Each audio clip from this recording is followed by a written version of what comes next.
An aspiring writer moves into a famed house for hopeful novelists, only to meet a mysterious but troubled woman. As he delves into the house's history to find out who she is, the man ends up uncovering a fantasy that was never meant to be a reality. Rob, an aspiring writer, is finally accepted into the Heiberger house and is welcomed by the caretaker Nancy. He's happy to move in, only to learn that it's because the previous tenant, Terry, ended himself after receiving 39 rejection letters from publishers. As for Rob, none of his work has been published, hence why he's moving into the Heiberger house to meet fellow writers. The place was built for unpublished authors to mingle, inspire each other, and get their works out in the market. When Rob shares that he wants to write something that'll touch people's hearts, Nancy isn't impressed given that she's heard that before. Instead, she asks about his relationships, though Rob recalls his tumultuous breakup leading him to declare that his passion is strictly for his books. Soon, Rob heads up to his room, and just as he's settling in, someone knocks on his door. To his confusion, no one's in the hallway when he checks. Someone knocks again when he returns to his luggage, yet he still finds the hallway empty. He then hears movement behind the walls. Curious, he presses his ear against the wall, but a loud bang makes him jump. That evening, Rob works on his manuscript when someone knocks on his door again. This time, Rob calls out, asking who's on the other side. When no one answers, he turns back to his laptop, only to see the reflection of a woman in the mirror. Startled, he looks back but finds the woman gone. Before he can relax, someone tries to knock on his door. Frustrated, Rob cautiously checks outside only to hear a woman crying in the distance. He follows it to the stairs only for it to stop.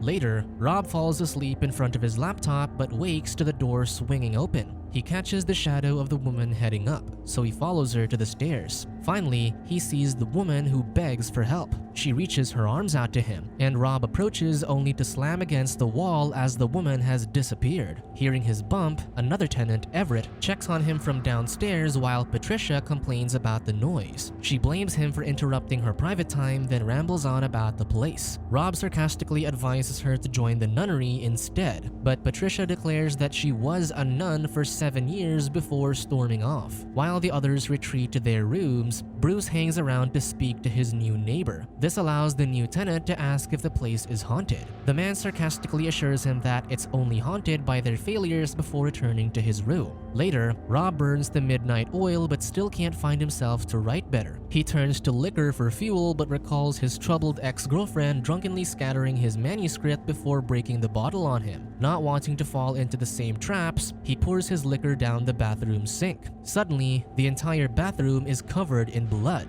making Rob jump. Just as quickly, everything returns to normal. Before he can process what happened, Rob hears a crash in his room. Only then does he notice the photo hanging on the wall, which shows him the same lady on the stairs. Noise comes from his walls again, so the writer follows the sound outside. He finds the woman crying by the stairs, so he asks who she is. Before she can answer, she hears something in the darkness. Scared, she warns him that he's coming. She then holds out her hand, so Rob grabs her, only for a pair of clawed hands to pull her into the darkness. Rob tries chasing her, only to find himself face to face with a wall again. Desperate, Rob goes to Bruce's room to ask for help. However, the man thinks the noises he hears are just the old pipes from their unmaintained building. He adds that the place is full of weird writers, so it can get into someone's head. Rob later returns to his room to sleep, though the mysterious woman kisses him awake. This leads to them enjoying a private time until the beast arrives and takes her away. Rob wakes up in front of his laptop where he'd apparently fallen asleep again. To his confusion, there are more lines in his manuscript that talks about a clawed hand masquerading as love. It threatens the speaker's life, though he declares that the love is so great that he's willing to die for it. Rob doesn't recall writing this, and to his misfortune, the laptop suddenly crashes. When it boots again, the new lines are gone. Desperate, he tries to rewrite the lines but again ends up falling asleep. When he wakes up in the morning, he finds that he hasn't made progress yet. Rob then heads downstairs for coffee and finds the other writers together. Bruce asks how his night has been, and the man laments that he didn't get much writing done. Patricia wonders what he's writing, so Rob shares that he's working on a dark romance. She and Everett find this intriguing, with the woman teasing that it's another novel to excite the lonely. Rob clarifies that his novel will be more grounded and personal, and this has Patricia losing interest, so she leaves. The man soon returns to his computer and attempts to continue writing when the lights suddenly go out. When the power returns, Rob sees the mysterious woman by the stairs, though she's now unclothed. Concerned, Rob asks what happened, but the woman starts panicking again, warning him that the creature is coming. She then starts heaving her breath and warns him that the beast doesn't want him near her. Still, she leads his hand to her face, begging him to tell her that she's real. Rob assures her that she is as the woman brushes his hand down her body, savoring his touch. She then kisses him before heading up the stairs again. Before she disappears, the endeared writer asks for her name, so she tells him that she is Valerie. Just then, the creature appears on top of the stairs, so Valerie goes to him. Rob follows her, telling her not to leave, but the woman warns him that the beast will harm him if he doesn't stay away. She advises him to forget about her and allows the creature to grab her from behind. Rob rushes up the stairs to save her, but again, he meets the wall instead. Angered, he yells at the wall, alerting the others. Nancy warns him that she'll throw him out if he doesn't stop making a ruckus. Still, he asks the caretaker what's behind the walls, and she sarcastically tells him that it's a portal to another dimension. When Rob falls for this, Nancy rolls her eyes and clarifies that there's only a crawl space for the pipes and wires. With that, the others leave, with Bruce the only one who sticks around. Rob asks his friend if he's never seen the woman on the stairs, but the man just shrugs it off as one of the many weird things in the Heiberger house. When Rob finally admits that he might have seen a ghost, Bruce thinks it's a good way to get inspiration. He then invites him to his room for drinks, and as soon as he arrives, Rob asks about Terry, the previous tenant. Bruce recounts that the man wounded himself in the bathtub, mirroring the vision he saw in the bathroom. They then divert the topic back to the woman on the stairs, with Rob wondering if someone named Valerie had ever lived there. Bruce doesn't know, though when Rob mentions that he's seen a photo of Valerie in his room, he gets curious. Rob then notices a manuscript on his chair, but Bruce quickly tosses a magazine over it, dismissing it as something he's just been playing around with.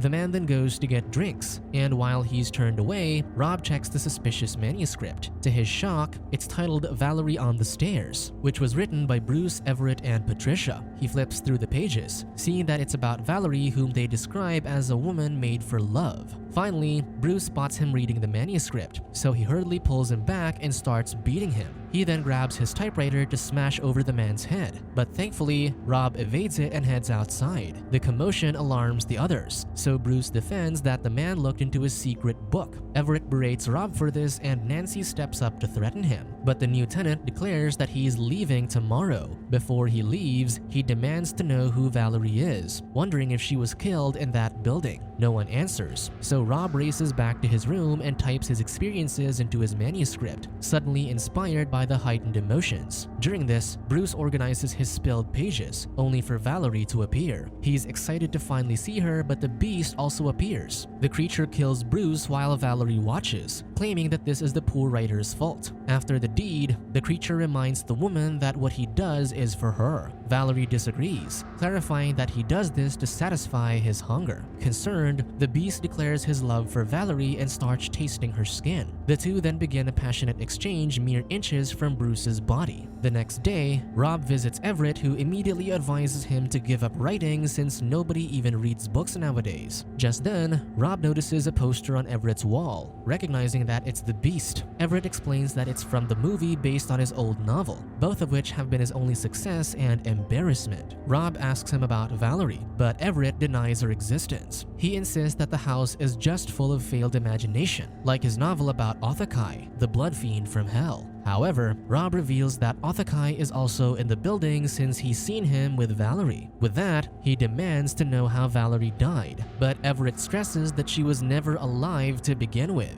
With no other choice, Rob starts packing up, only to hear Nancy scream as she's found Bruce's body. He notices the footprints that lead to the walls, so he points this out to the caretaker. However, Nancy just mutters that some things are better left alone. Still, Rob takes Bruce's manuscript while Nancy rushes to call the police. Feeling vindicated, the young writer presents the manuscript to the others, declaring that it took 3 writers to create this supposed masterpiece. He believes that Valerie is Bruce's creation while the beast is Everett's, so he wonders what Patricia contributed. They then hear noise in the walls, so Rob announces that it's Othakai, who killed Bruce and now wants to be freed. He asserts that the 3 brought their works to life, drawing from all the untapped potential and energy that's been filling this building. With the trio working on a novel together, they gave the house something to focus all that energy into, thus bringing their characters to life. Patricia denies this before locking herself up in her room. Rob then demands Everett to let him see Valerie, but the writer snaps, declaring that she belongs to the beast because they wrote her that way. Unbeknownst to them, Valerie appears to Patricia in her room. The writer is amazed to see the beautiful woman she created, so she kisses her, completely infatuated with her dream lady. However, as she embraces her character, Valerie asks why she let her and the others be punished repeatedly. Patricia confesses that she was sad and lonely, so she poured her rage into that book.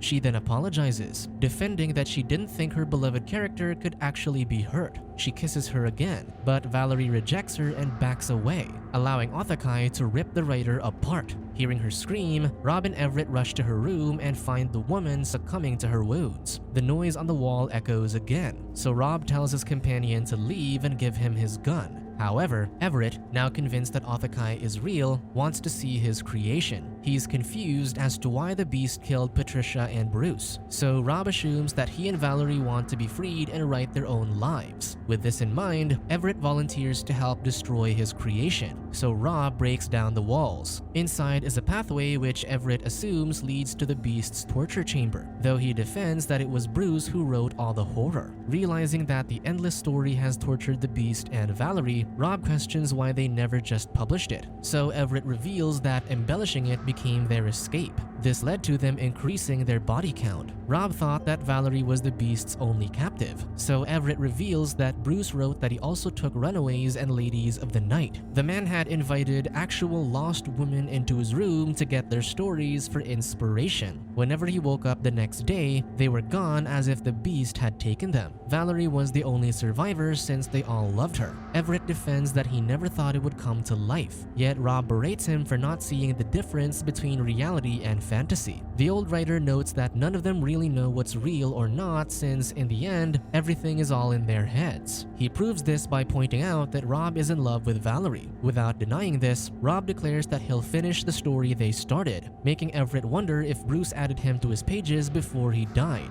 He then teases that Rob might be another character who can never leave Heiberger House. The man refuses to believe this since he had a life before arriving there. As if challenging this, Everett merely urges him to give him an ending. With this, the two head down the pathway, finding chained corpses adorning the wall. Rob stops as he sees that one of them is his ex-girlfriend, Anna. To his surprise, Anna wakes up and bites Everett, leading to his demise. With him the only one left, Rob takes the man's gun and sees Anna's body still again. He continues down the path and finally arrives at the chamber where he meets Othakai. Othakai celebrates that the writers are dead, allowing him and Valerie to write their own lives. Rob then shoots him, but the bullet doesn't harm the creature. Othakai then calls out Valerie, who appears chained to his throne. Enraged, the writer shoots his ear, effectively wounding the beast. Valerie tries to run, but the beast pulls her chain. Still, Rob manages to free the woman, so he takes her into his arms only to aim his pistol at her. He accuses Valerie of leading the other writers to their demise and plotting his death, which the woman denies. Rob then dares Othakai to make him pull the trigger, assuming that the woman is just one of his victims. Othakai, however, stresses that he loves Valerie. With his guard down, Rob suddenly releases the woman and pushes the beast into the fireplace, burning him. With the creature destroyed, Rob leads Valerie out, but she stops, revealing that she can't leave the building since the writers have already finished her book.